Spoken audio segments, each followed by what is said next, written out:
नमस्कार. M24 ताशा news चॅनलमध्ये आपलं स्वागत आहे.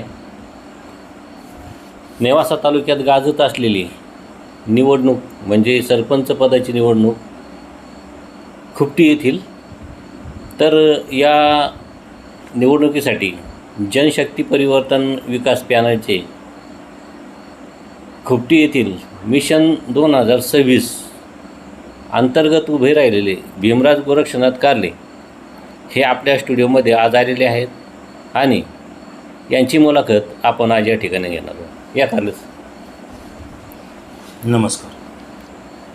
तर कारले साहेब, आपलं माझ्या स्टुडिओमध्ये हार्दिक स्वागत आहे. तर तुम्हाला असं का वाटलं की बा आपण ग्रामपंचायतला सरपंच पदासाठी उभं राहावं? मी असं बरं का, मी कुठली गावातील एक सामाजिक कार्यकर्ता असून का आता आपली पोटनिवडणूक लागली आहे.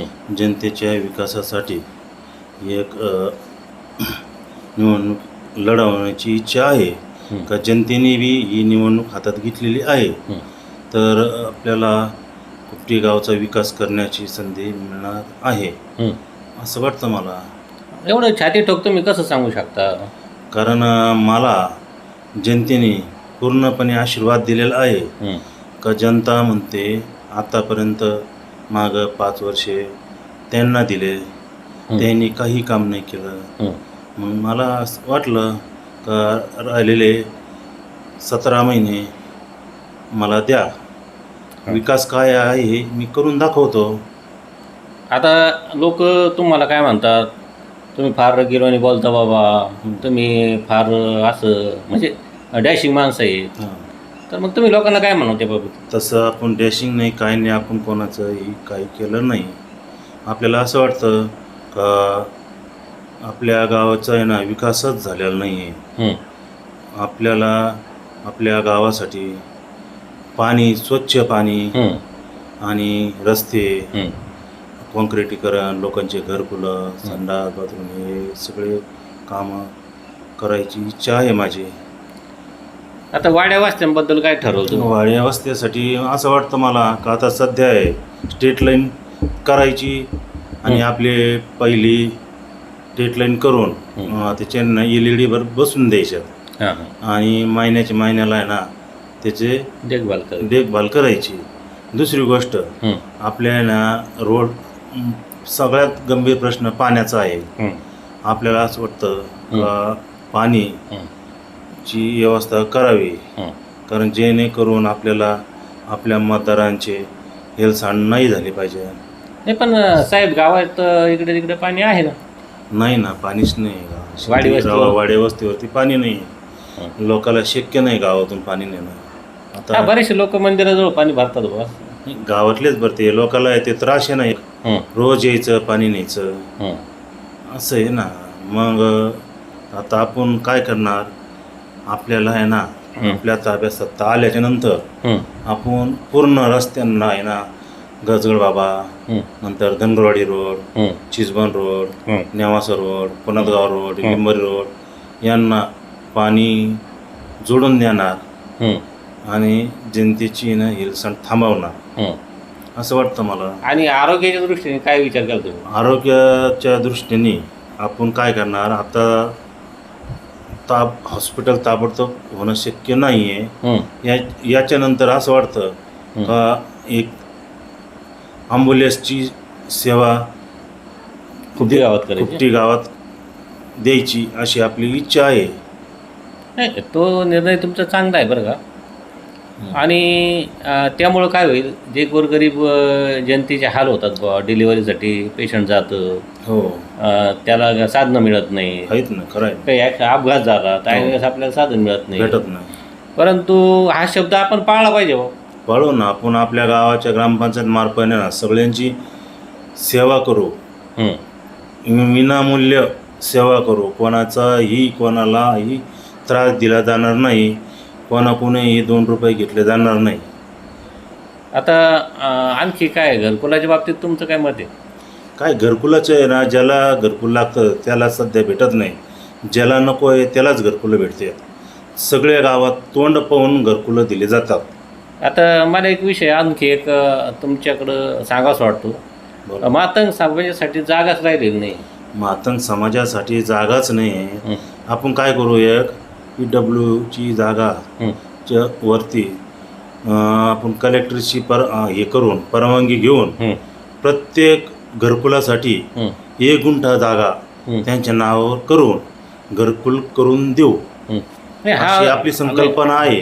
ही संकल्पना सगळ्यात चांगली आहे. कारण आता मातंग समाजाचा जर विषय घेतला तर त्या ठिकाणी लोकसंख्या भरपूर झाली हो, आणि जागा कमी झाली. जागाच त्याचप्रमाणे नाही. राजवाड्यात पण तशीच परिस्थिती आहे. सगळीकडे तेच आहे. त्याच्यासाठी तुम्हाला काय करावं लागणार आहे, कुठंतरी जागा उपलब्ध करावं लागेल आणि आपल्याला, मग त्यांना तिथं स्थलांतरित करून- स्थलांतरित करावं लागेल. आज सध्याची परिस्थिती इतकी बिकट आहे. आम्ही प्रचाराच्या निमित्ताने आपल्या मांगवाड्यातही फिरलो आणि चंबरवाडा, कुंभारवाडा, भिलवाडा, हं. धनगर वस्ती, राजवाडा. बिकट परिस्थिती आहे. रस्ते नाही, पाण्याची सोय नाही, लाईट नाही, लोकांना अंधारात राहावं लागतं. हं. अशी परिस्थिती आहे जनतेची. आता जनतेत विचारलंय आम्ही की बाबा तुम्ही कोणाला निवडून देणार आहे, तर बरेचशा लोकांचं तुमचं मत आहे की बाबा तुम्हाला मतदान करायचं आहे असं अंतःकरणातून काही लोक सांगतात. परंतु त्यांची जी अपेक्षा आहे की तुम्ही त्यांचे कामं करणार आहेत ही पूर्ण करावी अशी आमची एक जनतेतून मी तुम्हाला विनंती करणार आहे. आपण दुजाभाव करणार नाही. हं. सगळ्यांचे कामं सरळ मनाने केले जाणार आहे. आणि 5-5 वर्षात काही कामं होत नाही. तुम्ही कसं काय 15 महिन्यात 17 महिन्यात केले तर करता येते. त्यांना जनतेने 5 वर्षी सेवा करण्याची संधी दिली होती. तशीच त्यांनी एक तरी काम केलेलं दाखवावं. त्यांचा जाहीरनामा त्यांनी समोर आणावा हं. आणि जनतेपुढे मांडावा. हं. आम्ही हा विकास केला. हं. त्यांनी एकही रुपयाचा विकास केला नाही असं आम्हाला वाटतं. नाही असं म्हणता येत नाही, काही योजना राबवल्या असतील त्यांनी केल्या तर त्यांनी दाखवा. हं. ही योजना आम्ही केली, जनतेसमोर त्यांनी मांडाव्यात. आणि दुसरं असं आपल्या गावामध्ये मुताऱ्यांची वगैरे व्यवस्था नाही, स्वच्छता नाही, त्याचं काय करायचं? मंदिरापासून थोडीशी लांब आहे ना, हं. तऱ्हेची व्यवस्था केली जाईल. वर लहान मुलांची शाळा आहे, हं. तिथून बी ना थोडी स्थलांतर करावं लागेल. हं. कारण तिथं लहान मुलांना दुर्गंधी जास्त त्रास होतो. हं. आपण तिथं 2 नळं काढू, पाण्याची सोय करू, कारण तो आपल्याला तिथं वास येणार नाही.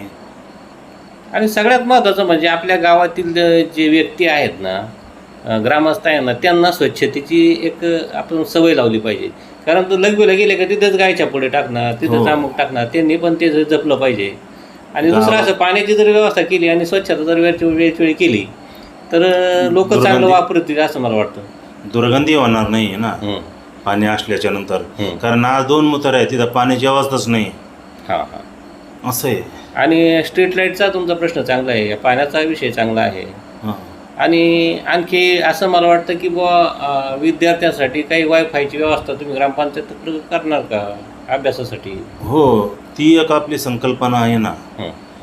मुलांची सगळ्यांनाच करायचे, तोंड पाहून कोणाचेच कामं करायचे नाही. गोरगरीब सगळे. सगळे गोर गरीब जाती धर्माचे सगळेच. हं. तर एक तुम्हाला सुवर्ण संधी आलेली व लोक तुम्हाला निवडून द्यायचं म्हणतात.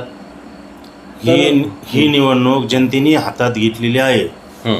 कारण जनता एकदम उत्स्फूर्तपणे आपल्या पाठीशी आहे. हं. आपला विजय निश्चित पक्का झालेला आहे. तर आणखी तुम्ही मतदारांना काय सांगू शकता? मतदारांना आपण काय भूल थापा देणार नाही. हं. त्यांना आहे ना विकासाचीच आपण संधी देणार आहे. हं. आणि त्या संधीचं आपण मतदानाने आपल्याला जे मतदान दिलं त्याची सोन्याची संधी केल्याशिवाय राहणार नाही. तर आणखी तुमचं काय चिन्ह वगैरे सांगा. माझं असं आहे, जनशक्ती परिवर्तन विकास पॅनल कुपटी सरपंच पदाचे उमेदवार, मिशन 2026, भीमराज गोरक्षनाथ कारले, कब्बशी या चिन्ह क्रमांक नंबर 2 याच्या समोरचं बटन दाबून मला विकास करण्याची आणि सेवा करण्याची संधी द्यावी ही विनंती. तर कारले साहेब, आपण आपल्या स्टुडिओमध्ये आलात आणि अत्यंत चांगल्या प्रकारे हो. आपण मुलाखत दिली. त्याबद्दल M24 तास न्यूज चॅनलच्या वतीने, त्याचप्रमाणे महाराष्ट्र राज्य पत्रकार सेवा संघाच्या वतीने जिल्हा संघटक म्हणून आपले आभार मानतो आणि या ठिकाणी आपली रजा घेतो. जय हिंद, जय महाराष्ट्र. नमस्ते.